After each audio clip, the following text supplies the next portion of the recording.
नमस्कार मंडळी, मी ऋतुजा विनय रावराणे तुमचं स्वागत करते संध्या प्रकाश किचन मध्ये। आजची आपली रेसिपी आहे रताळ्यांच्या कापांची।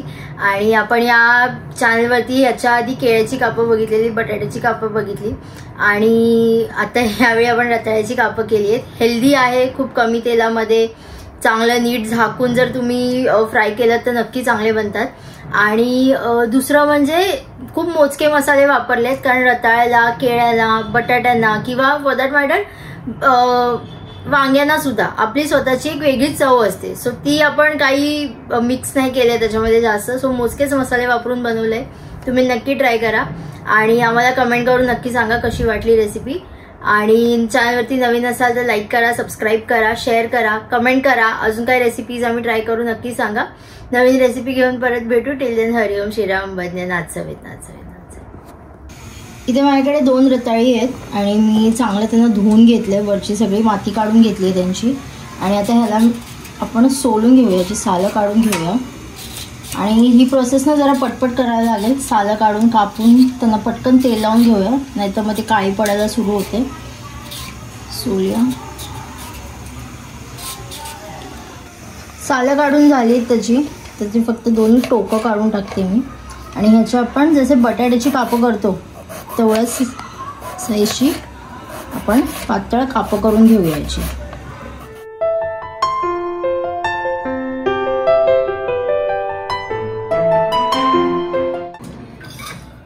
रताळ्यांची कापं करून झाली आहेत, तर आपण पटकन तेल लावून घेऊया, म्हणजे अजून काळी नाही पडणार ती।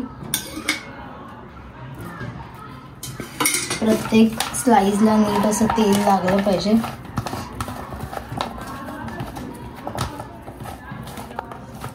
इथे प्रत्येक स्लाइसला नीट आपलं तेल लागलं गेलंय।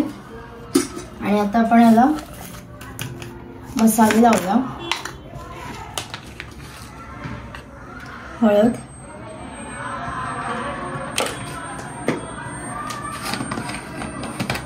मसाला टाकते, आपला मालवणी मसालाच आहे हा।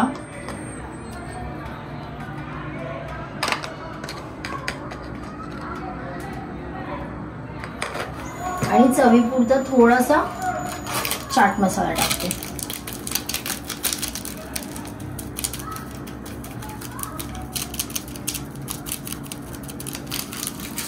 आणि last but not the list, मीठ। तुम्ही ह्याला ना काळं मीठ पण लावू शकता, त्यांनी पण खूप छान चव येते। आणि आता ह्याला प्रत्येक स्लाइसला मसाला नीट कोट करून घेऊया आपण।